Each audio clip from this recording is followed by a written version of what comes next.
There have been many cases of mothers and their children connecting spiritually with each other. The spiritual connection between family is perhaps the most pure and enduring miracle of them all.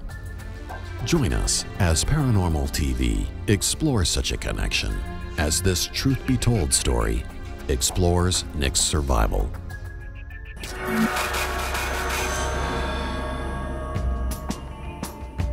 The bond between mother and child begins the instant a woman conceives life in her womb.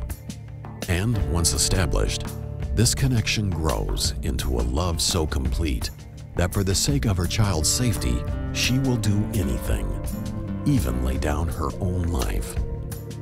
Ironically, this ultimate act of a mother's love also brings about the end to her maternal devotion. Or does it? Some believe that Chrissy Skubish loved her son so much that not even death could keep her from safeguarding him. Before departing this world, Chrissy got help from the next world to ensure the survival of her only child. Chrissy's story begins with a dream her aunt had. I dreamed of me sitting in the back seat of a car. It was night and I could see a silhouette of a little boy standing in a seat, and I could see a woman driving, and all I could see out of the window was just light. Karen previously had dreams which turned out to be precursors to family misfortune. Though she could not decipher this dream's exact meaning, she knew it did not bode well. 2 days later, she learned that Chrissy and her little boy Nick were missing.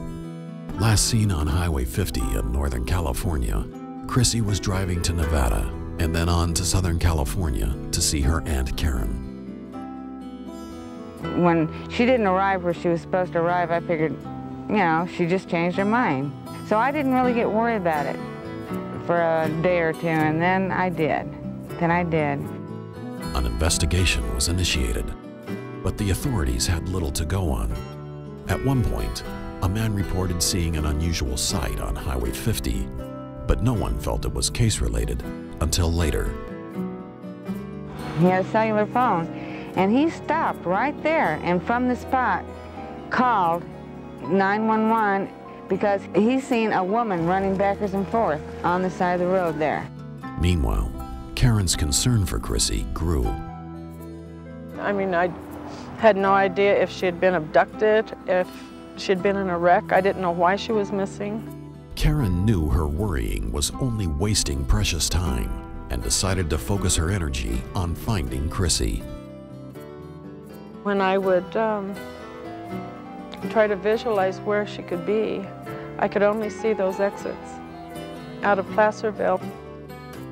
Though the vision was not clear, Karen's desire to find Chrissy was. So she and her husband John set out on an 8-hour trip to Placerville, California, a town not far from where the woman was seen running on the road. At about the same time, Deborah Hoyt and her husband Nicholas were seen leaving Placerville. Like Chrissy, they were driving toward Nevada on Highway 50. Deborah was watching for deer, but what she saw was the most shocking thing she had ever witnessed. She was really, really white. I kept remembering to myself that she must have been in the cold for a long time to be so white. Horrified by the ghastly discovery, the Hoyts raced to a nearby telephone where Deborah notified the California Highway Patrol. She stood by and waited for them and went into the CHP vehicle with one of the CHP officers and searched the area. However, they were unable to find anything. They thought it was kind of strange because she was very sincere in what she believed she saw. But what had Deborah seen?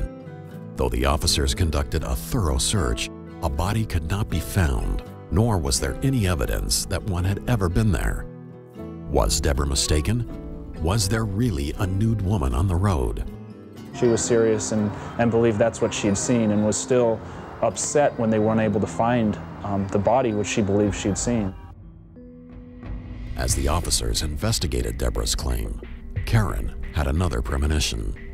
I just felt there was going to be something on the side of the road. That would be a belonging, a toy, a ring, I didn't know. If Chris had been there, there was going to be something I was going to find.